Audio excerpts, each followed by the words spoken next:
नमस्ते दोस्तों, मैं अमन। उम्र 30 साल। गुरुग्राम में रहता हूँ। पेशे से मैं एक आईटी मैनेजर हूँ और मेरी जिंदगी काफ़ी सेट है। मेरी शादी को 2 साल हो चुके हैं। मेरी पत्नी ईशा 37 साल की एक स्कूल टीचर है। वो बहुत प्यारी और समझदार है। हमारा घर हमेशा हंसी खुशी से भरा रहता है। लेकिन आज की कहानी मेरी और मेरी सास जी की है, जिनका नाम सुमित्रा देवी है। सास जी 50 साल की हैं, लेकिन उनकी मुस्कान और चमकती आंखें किसी को भी बता देती हैं कि वो जवानी में कितनी खूबसूरत रही होंगी। वो गांव से हैं, लेकिन अब हमारे साथ शहर में रहती हैं। मेरे ससुर जी रमेश लाल 55 साल के हैं और एक छोटी सी किराने की दुकान चलाते हैं। सास ससुर की 2 बेटियां हैं, ईशा मेरी पत्नी और छोटी बेटी मीरा जो 22 साल की है और कॉलेज में पढ़ रही है। ससुर जी शांत स्वभाव के हैं, ज्यादा बोलते नहीं, लेकिन घर में उनकी अपनी एक गरिमा है। मुझे नहीं लगता कि ससुर जी सासू माँ को टाइम देते होंगे, क्योंकि वह दिन भर दुकान में रहते हैं और देर रात घर आते हैं जब सब सो चुके होते हैं और सुबह जल्दी ही दुकान पर चले जाते हैं। सासू माँ के चेहरे से लगता है कि वह खुश नहीं है और किसी की कमी महसूस होती है। कहानी शुरू होती है उस दिन से जब ईशा को 1 महीने की ट्रेनिंग के लिए चेन्नई जाना पड़ा। उसी दौरान मीरा अपने कॉलेज के टूर पर दार्जिलिंग गई थी और ससुर जी को गांव में कुछ जरूरी काम से जाना था। मतलब घर में सिर्फ मैं और सास जी रह गए। मैंने सोचा कोई बात नहीं, मैं वर्क फ्रॉम होम कर लूंगा और सास जी घर संभाल लेंगी। लेकिन यह मेरे लिए एक अनोखा अनुभव बन गया। सुबह सुबह ईशा और मीरा निकल गए। ससुर जी की ट्रेन दोपहर में थी तो वह भी चले गए। घर में सन्नाटा सा छा गया। मैं अपने लैपटॉप पर काम कर रहा था, तभी सास जी किचन से आईं। उनके हाथ में चाय का कप था। अमन बेटा, चाय पी लो, दिन भर काम करोगे तो थक जाओगे। मैंने चाय ली और सोफे पर बैठ गया। सास जी भी पास की कुर्सी पर बैठ गईं। उनकी साड़ी का पल्लू हल्का सा लहरा रहा था और वह मुस्कुराते हुए बोलीं, अब 1 महीना हम दोनों को ही घर संभालना है, तुम्हें कोई तकलीफ तो नहीं होगी ना? मैंने हंसकर कहा, बिल्कुल नहीं माँ जी, आप तो हैं। लेकिन मन में एक अजीब सा ख्याल था, घर इतना सूना कैसे चलेगा? शाम को मैंने काम खत्म किया। सास जी ने मेरे लिए मेरे पसंदीदा राजमा चावल बनाए थे। हम साथ बैठकर खाना खा रहे थे। बातों बातों में सास जी ने कहा, अमन, तुम्हें पुरानी हिंदी फिल्में पसंद है ना? ईशा ने बताया था। मैं थोड़ा चौंका, क्योंकि ईशा ने कभी ऐसी बात नहीं की थी। फिर भी मैंने हाँ में सिर हिलाया। सास जी ने कहा, आज रात कोई पुरानी फिल्म देखते हैं। मैंने हामी भरी। रात को हम लिविंग रूम में बैठे। टीवी पर शोले चल रही थीं। सास जी बीच बीच में हंस रही थीं और मैं उनकी हंसी देखकर मुस्कुरा रहा था। एक सीन में जब जय और वीरू की दोस्ती का जिक्र हुआ, सास जी ने मेरी तरफ देखा और बोली, बेटा, तुम भी मेरे लिए वीरू जैसे हो। उनकी आंखों में एक चमक थी, जैसे वो कुछ और कहना चाहती हो। मैंने उनका हाथ पकड़ा और कहा, माँ जी, मैं हमेशा आपके लिए हूँ। वो पल इतना भावुक था कि लगा जैसे अब कोई गहरा रिश्ता बनने वाला है। लेकिन वो बस मुस्कुराईं और फिल्म देखने लगीं। रात को सोते वक्त मैं सोच रहा था, सास जी की वह चमक क्या थी। अगली सुबह उठा तो सास जी बालकनी में योगा कर रही थीं। उनकी नीली साड़ी हल्की हवा में लहरा रही थी और वह पूरी तन्मयता से सूर्य नमस्कार कर रही थीं। मैं रुक गया, देखता रहा। उनकी शांति और समर्पण देखकर मन में एक अजीब सी भावना जगी। तभी वह मुड़ी और बोलीं, अमन, तुम भी योगा करो, सेहत के लिए अच्छा है। मैंने हंसकर मना किया, लेकिन उनकी जिद के आगे हार गया। वो मेरे पास आईं, मेरे कंधे पर हाथ रखकर बोलीं, देखो, ऐसे सांस लो। उनका स्पर्श इतना नरम था कि मेरे रोंगटे खड़े हो गए। लगा जैसे अब कुछ व्यक्तिगत होने वाला है। लेकिन वो बस मुझे सिखा रही थीं, जैसे एक माँ अपने बेटे को सिखाती है। योगा के बाद हमने साथ नाश्ता किया, गर्मा-गर्म पराठे और दही। सास जी ने कहा, अमन, तुम्हें खाना बनाना आता है? मैंने हंसकर कहा, बिल्कुल नहीं माँ जी।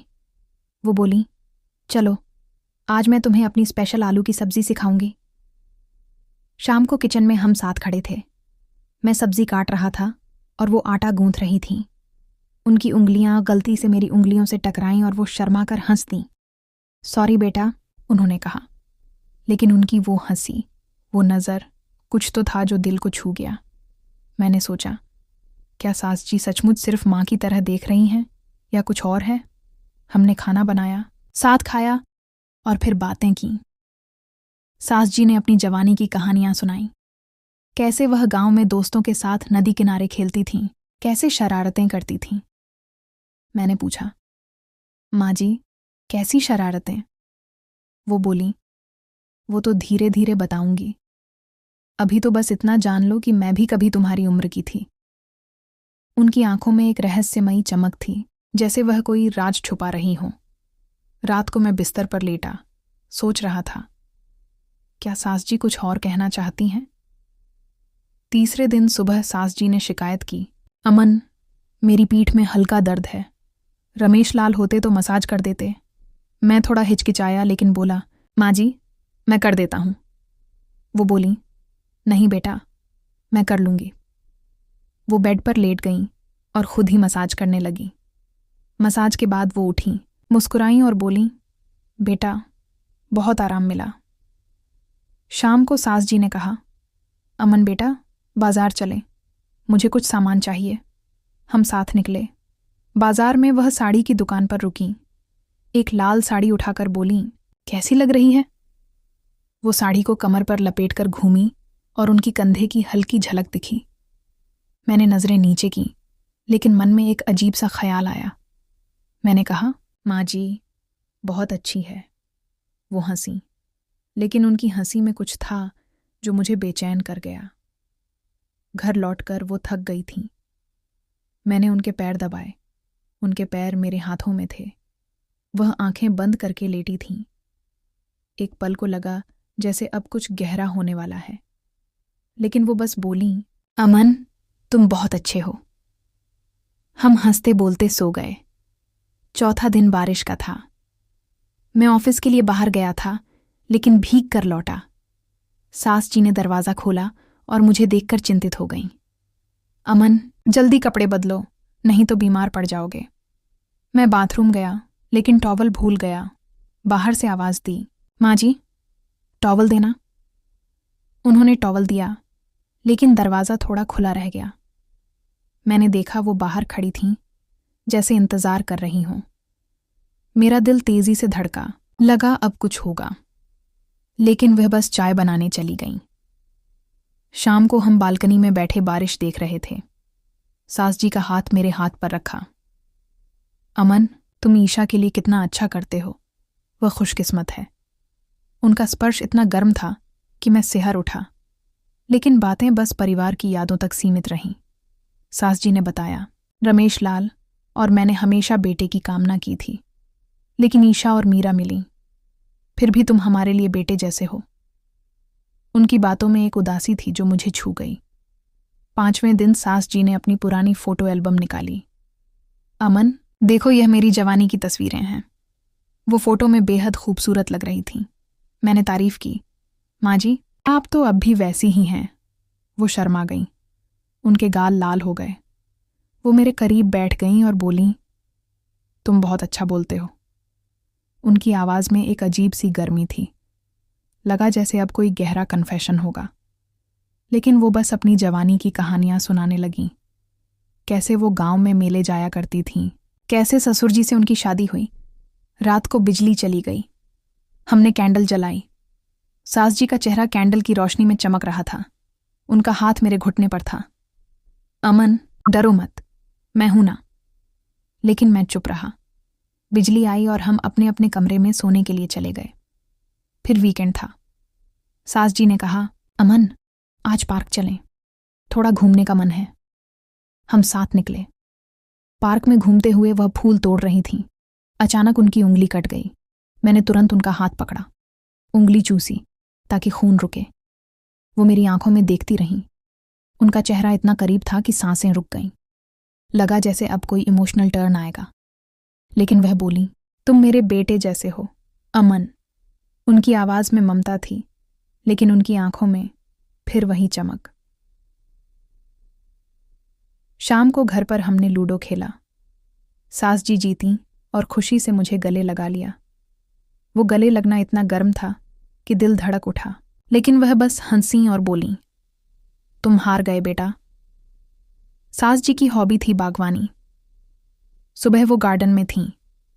मैंने मदद की। वो झुकी मिट्टी खोद रही थीं। उनकी साड़ी सरक गई। मैंने नजरें फेरी, लेकिन मन में ख्याल आया, लगा जैसे अब कुछ करीबी पल आएगा।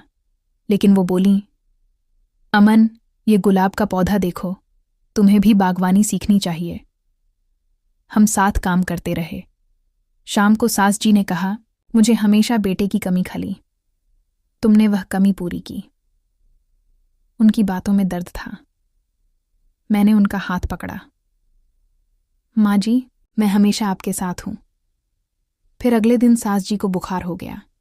मैंने उनकी देखभाल की, माथे पर ठंडी पट्टी रखी, दवा दी। वो मेरा हाथ पकड़कर बोली, अमन, तुम मेरे लिए कितना करते हो।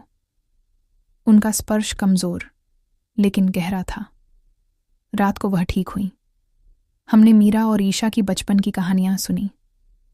सास जी बोली, मीरा को तुम जैसे भाई चाहिए।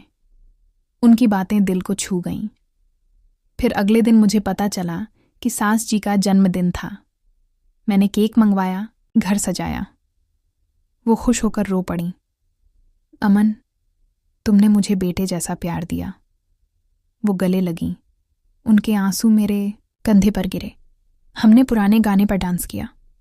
वो पल इतना खूबसूरत था कि लगा जैसे परिवार पूरा हो गया। फिर हमने पनीर की सब्जी बनाई और सास जी ने कुकिंग क्लास जैसा बनाया। हमने पनीर की सब्जी और रोटी बनाई।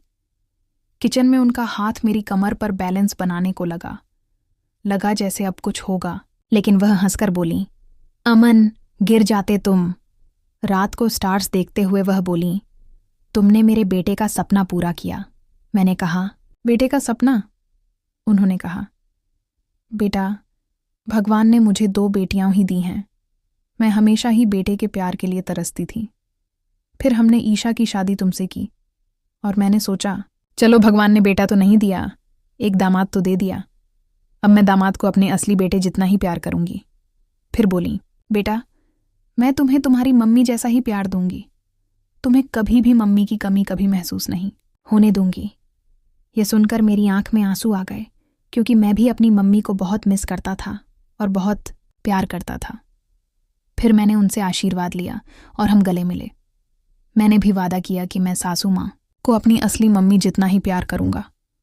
सासू माँ ने कहा कि अमन बेटा, तुमने मुझे मेरे जन्मदिन पे मुझे मेरी जिंदगी का सबसे बड़ा गिफ्ट दिया है।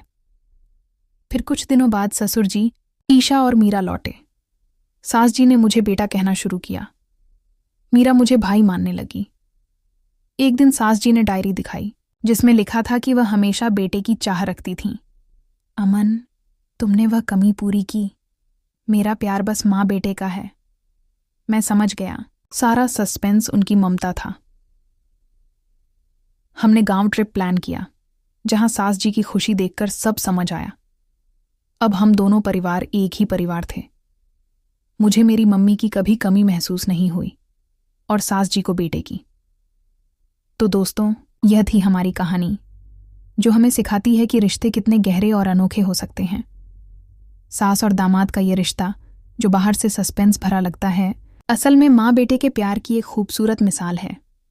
उम्मीद है आपको यह कहानी पसंद आई होगी और आपने इसे अंत तक सुना। आपको यह कहानी अच्छी लगी तो प्लीज़ लाइक करें, अपने दोस्तों और परिवार के साथ शेयर करें और हमारे चैनल को सब्सक्राइब करना न भूलें। घंटी का बटन दबाएं ताकि आपको हमारी हर नई कहानी का नोटिफिकेशन मिले। आपका कीमती वक्त देने के लिए धन्यवाद और नीचे कमेंट में बताइए कि इस कहानी का आपका पसंदीदा हिस्सा कौन सा था। फिर मिलते हैं एक नई और रोचक कहानी के साथ। नमस्ते।